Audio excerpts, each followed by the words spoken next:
Xavier Bertrand à Leuquin, dans le Nord, le président sortant de la région des Hauts-de-France, arrivé en tête hier soir à l'issue du premier tour des régionales. On l'écoute.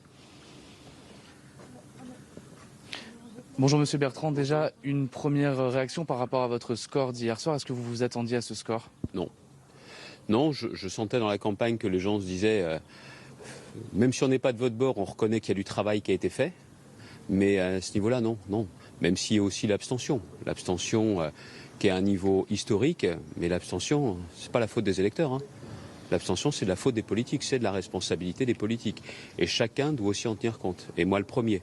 Même si je sais que l'élection, c'était pas hier. L'élection, c'est dimanche prochain. Et là, je suis depuis ce matin dans cette entreprise pour parler économie circulaire, comment on crée encore et encore des emplois. Parce que faire campagne jusqu'au bout, être sur le terrain, c'est respecter les gens, c'est respecter les électeurs. Et donc la journée ne s'arrêtera pas. La semaine, il n'est pas question de faire autre chose que la semaine dernière, au contact sur le terrain. Quel est l'objectif justement de cette semaine? Quel thème de campagne vous allez prioriser pour ce second tour? Il y a à la fois cette région, cette belle région, comment on continue à en être fier, comment on donne de l'avenir, comment on donne de l'espoir. Puis il y a aussi autre chose.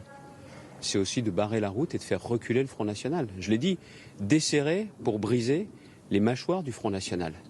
Et ici, c'est une entreprise qui est symbolique parce que c'est une entreprise qui a été créée par Pierre de Saint-Ignon, qui, voilà 5 ans, avait dit « je me retire parce que je ne veux pas la victoire du Front National ». Et si on a commencé à faire reculer le Front National, ça a été aussi un élément fondateur que je n'ai jamais oublié. Là, je suis avec ceux qui étaient ses partenaires. On essaye de voir comment dans la région on peut créer davantage d'emplois dans l'économie circulaire, mais il y a aussi ce message politique. C'est par des résultats qu'on fait reculer le Front National. Lui, le Front National, il profite des malheurs des gens. Plus il y a de gens au chômage, plus ils en profitent. Moi, c'est d'en remettre au maximum à l'emploi. C'est toute la différence entre ceux qui profitent des problèmes, le Front National, et ceux qui essayent d'apporter des solutions aux problèmes. Et c'est possible. Et c'est possible. Le résultat d'hier en est la marque. C'est possible.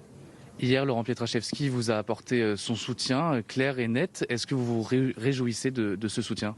Tous ceux qui veulent me rejoindre, qui veulent nous rejoindre, tous ceux qui veulent se rassembler pour faire reculer le Front National, ils sont les bienvenus. Et je salue tous les engagements. Tous les engagements. C'est important. Mais il faut bien voir une chose. C'est que plus que les soutiens et autres, il faut qu'on s'y mette tous pour faire reculer les problèmes dans notre pays. C'est ça le véritable enjeu. Si la France va mieux, si les Français vont mieux, il y aura moins d'extrêmes et il y aura moins d'abstention. Et ça, vous voyez, c'est vraiment un travail de chaque instant, un travail de tous les jours.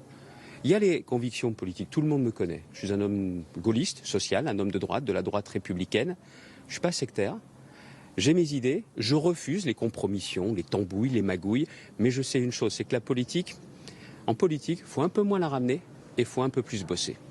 Vous parliez tout à l'heure du Rassemblement national qui fait un chiffre beaucoup moins élevé qu'attendu. Comment vous expliquez, vous, ce chiffre beaucoup moins élevé? Peut-être parce qu'il y a moins de chômage dans la région, peut-être parce que les gens ont vu que, notamment, la jungle de Calais, il y avait 9000 migrants exploités par les passeurs, ces criminels que sont les passeurs. Aujourd'hui, elle n'est plus là. Les problèmes ne sont pas réglés à 100% et j'aimerais d'ailleurs que le gouvernement s'y mette davantage pour nous aider avec Natacha Bouchard. Moins il y a de problèmes, moins vous avez de raisons de connaître la colère. Encore une fois, vous savez, la politique, c'est pas si compliqué que ça, pas besoin d'avoir fait des grandes écoles. Des résultats et essayer de rendre la vie des gens un peu meilleure. Vous aviez dit que si vous n'étiez pas élu président des Hauts-de-France, vous vous retiriez de la vie politique. Est-ce que ce score que vous avez fait hier est un premier tremplin vers l'élection présidentielle? Un escalier se monte marche par marche. Il y a une première marche hier, la deuxième c'est dimanche prochain et c'est pas fait. Et là, toute la journée, tous mes colistiers ont reçu un message. C'est comme si à la mi-temps d'un match, on n'était pas devant, on était avec un peu de retard.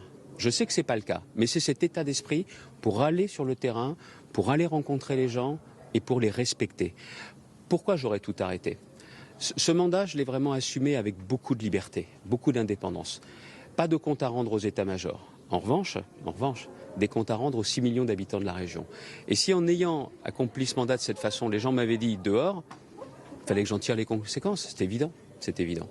Merci beaucoup, Monsieur Bertrand. Merci, bonne journée. Première réaction de Xavier Bertrand au micro d'Alexandre Malesson et d'Éric Josset en direct sur LCI.